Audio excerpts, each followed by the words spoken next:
Sir BJP की lost की क्या वजह लगी आपको, इतनी जो बहुमत नहीं हासिल कर पाई? धोखा, छल, लोगों को बांटना, नफरती जो अंदाज है उनका, सांप्रदायिकता, उसके साथ साथ रोज़गार के नाम पर जो युवाओं के साथ किया गया देश में, पेपर लीक जहाँ जहाँ हुई, इसके साथ साथ आप कह लीजिए किसानों को उनके न्यूनतम जो मूल्य मांग रहे थे वो भी नहीं दिया जाना।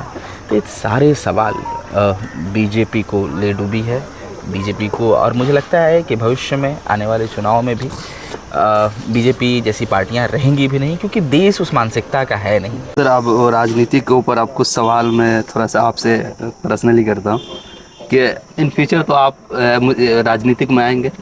बिल्कुल, मुझे लगता है आपकी कि फेवरेट पार्टी कौन होगी, किस में जाना पसंद मैं करेंगे? CPI ML लिबरेशन का कार्यकर्ता हूँ, अच्छा। Communist party of India, Marxist Leninist liberation, इसका कार्यकर्ता हूँ। और मैं इसी पार्टी के साथ हूँ और भविष्य में भी रहूँगा। कांग्रेस वगैरह में ज्वाइन करने गया था? क्यों कांग्रेस में ज्वाइन करूँगा, जब मैं बता रहा हूँ कि हमारी एक पार्टी है। हम आइसा के साथ जिसका पार्टी का जुड़ाव है वो CPI ML है, जो बिहार में सामंती दबदबे के खिलाफ लड़ रही है 1967 से। और इस बार भी 2 संसदीय क्षेत्र हमने जीते हैं, आरा और काराकाट। हाँ, तो हमारी तो बड़ी ताकत है, हम तो ग्राउंड पे लड़ रहे हैं, हम तो लगातार अपने दमखम के साथ जनता के बीच में जाते हैं और अपने आइडियाज़ को रखते हैं। और चाहे वो संसदीय रास्ता हो, चाहे वो सड़क का रास्ता हो, दोनों रास्तों पे हम सबसे मतलब पहली पंक्ति में खड़े होकर लड़ रहे हैं। सर मैं वायर का इंटरव्यू सुन रहा था आपका, आपने उसमें बताया था कि मेरी एक आइडियोलॉजी है, मेरा एक नज़रिया है। तो मैं ये जानना चाह रहा, क्या है आपका आइडियोलॉजी, नज़रिया क्या है जिस पर आप चलना चाह रहे हैं? मुझे लगता है आज के वक्त की जो आइडियोलॉजी लोगों में होनी चाहिए यही है कि समता, समानता, बराबरी, ये प्रायोरिटी है देश की। और हमारी जो जिस तरह की कम्युनिस्ट आइडियोलॉजी है कि समाज को बराबरी के साथ देखना, और उसके साथ साथ जो वर्ग सबसे नीचे है, जो देश जो सामान बनाता है, जो देश को चलाता है, उसके हिस्से में देश को भी चलाने का बागडोर हो, यही आइडिया है। देश में शिक्षा व्यवस्था को और बेहतर किया जाए, KG से लेकर PG तक मुफ्त पढ़ाई हो, शिक्षा, स्वास्थ्य, रोज़गार सबको मुहैया हो। तो ये मुझे लगता है कि यही एक सोशलिस्ट और एक कम्युनिस्ट कह लीजिए कि इसका मूल उद्देश्य है, कि बराबरी हो, कहने का मतलब।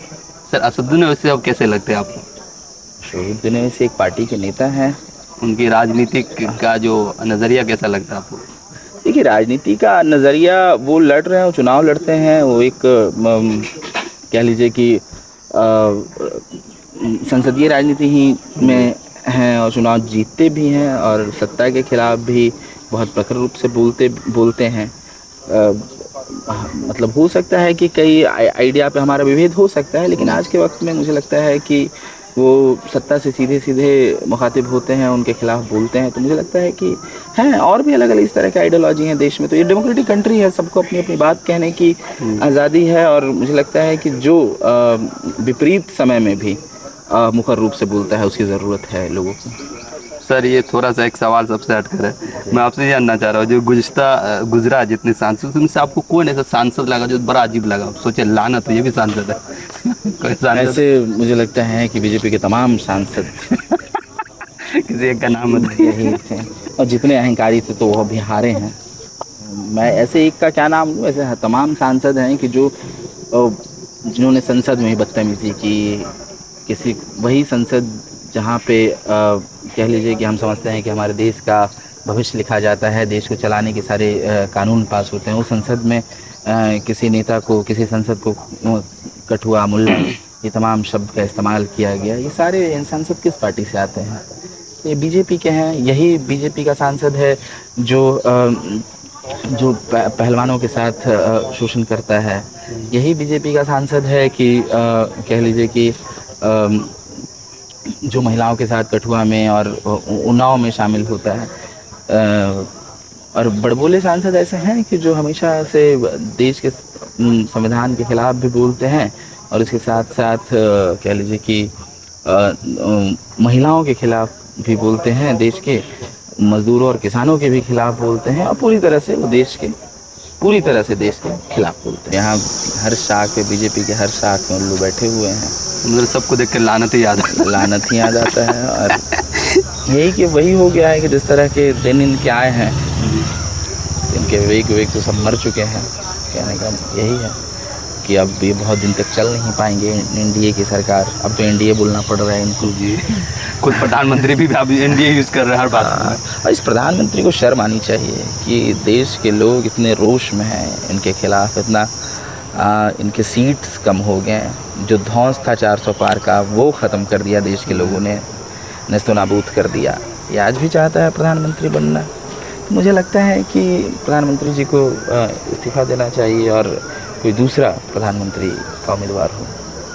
सर लोग ऐसा कह रहे हैं कि आपको कन्हैया कुमार का 36 के 36 गुण मिल रहा है, और आपको लोग छोटा कन्हैया भी कह रहे हैं। कॉम्प्लीमेंट कैसा लग रहा है आपको? मुझे लगता है कि कन्हैया की एक अपनी आइडियोलॉजी है, मेरी एक अपनी आइडियोलॉजी है। कन्हैया के साथ सिर्फ इसलिए तुलना होती है कि मैं बिहार से आता हूँ, वो भी बिहार से आते हैं। लेकिन जेएनयू में लोग मुझे सिर्फ बिहार के नाम पर तो वोट नहीं दिए हैं। जेएनयू में हर जगह के लोग आते हैं, देश के अलग अलग हिस्सों से लोग आते हैं और वोट देते हैं। तो सिर्फ बिहार के नाम पर मैं किसी भी तुलना को मतलब खारिज करता हूँ। मैं नहीं मानता हूँ कि मेरी अपनी एक समझ है, मेरी एक अपनी आइडियोलॉजी है। मैं आज भी कम्युनिस्ट आइडिया के साथ खड़ा हूँ, बोलते आया हूँ और उसी आइडिया के साथ आगे भी रहूँगा। आज के वक्त में कन्हैया भी कह लीजिए कि इंडिया गठबंधन के साथ हैं और इस फांसीवादी ताकत के साथ लड़ रहे हैं, लेकिन उसके साथ साथ वो एक ऐसी पार्टी में है जो मेरी पार्टी नहीं है, जिससे मेरा आइडिया बहुत स्तर पे मिलता नहीं है। आज के वक्त की मांग की वजह से, फासिस्टों से लड़ाई की वजह से, धर्म के नाम पर जो राजनीति कर रहे हैं, सांप्रदायिकता के नाम पर दंगे करवा रहे हैं, उनके खिलाफ बस हम एकजुटता बनाए हैं और मुझे लगता है कि यही एकजुटता है। अदरवाइज़ तो हम चाहते हैं कि देश में समाज में एक सोशलिज़म और एक साम्यवाद की धारा स्थापित हो। हम इसी लड़ाई को आगे लड़ेंगे। सर एक सवाल ये भी है कि जेएनयू के स्टूडेंट हमेशा सरकार के अगेंस्ट क्यों बात करती है? उनकी कभी तारीफ़ करते हुए सुना नहीं। देखिए, हमारा काम नहीं है तारीफ़ करना है। देश में किसी भी पक्ष का काम तारीफ़, हम क्रिटिकल लोग हैं। हमारा काम नहीं है कि किसी के लिए हर समय ताली बजाते रहना। कर रहे हैं, मीडिया के लोग करते हैं, सरकार के गुण गाते रहते हैं। इस देश में एक सबसे ज़रूरी है आलोचनात्मक होना।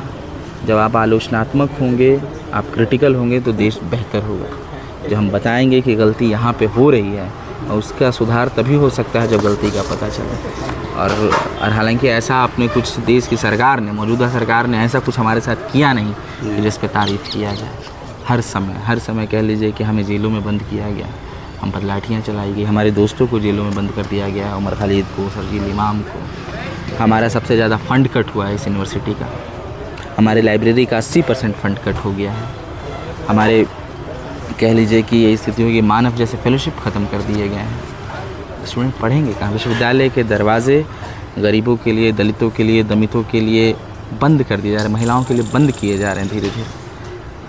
तो हमारा तो बहुत जायज़ सा मांग है कि हम इसके खिलाफ़ बोलेंगे। हम तो बोलने वाले लोग हैं और आलोचना करना हमारा मतलब कह लीजिए कि छात्र नहीं करेंगे तो कौन करेगा। सर ये स्टूडेंट यूनियन के जो अध्यक्ष है, इसकी जैसे आप बने थे, इसमें क्या करना होता है, जिम्मेदारी क्या होती है? छात्रों ने भरोसा दिया है, छात्रों के सवाल को, छात्रों का प्रतिनिधित्व करना, उसके साथ उनके तमाम सवालों को, जो भी कैंपस में छात्र पढ़ते हैं उनके सवालों को प्रशासन तक पहुंचाना, प्रशासन से छात्रों के हित के लिए हमेशा से खड़ा रहना। ये है यूनियन का काम। यही होता है कि एकता बनाती है यूनियन। हालांकि हम लोग तो पहले ही से बहुत मुखर लोग थे, क्योंकि हमें पढ़ाया ही जाता है, ये सब पढ़ाया ही जाता है कि यूनिवर्सिटी और स्कूलों में पढ़ाया जाना चाहिए सवाल करना, क्योंकि स्टूडेंट सवाल जब तक नहीं करेगा तब तक जानेगा नया कैसे।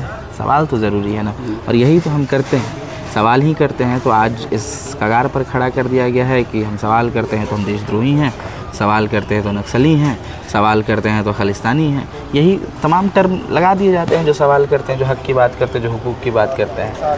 और वही है कि आज भी JNU के लोग मोहब्बत के साथ रहते हैं, कोशिश करते हैं कि सवाल होते रहे। और यूनियन के लोगों को, यूनियन और छात्र एकदम, क्योंकि इस कैंपस का तमाम छात्र यूनियन का हिस्सा होता है, तो हम सब एक बराबर हैं, कोई सेलिब्रिटी का मामला यहाँ पे है नहीं। और ऐसे ही रहते हैं हम लोग, अपना जितना मिल रहा है उसके लिए उसमें रहते हैं और हक़ के लिए लड़ते रहते हैं।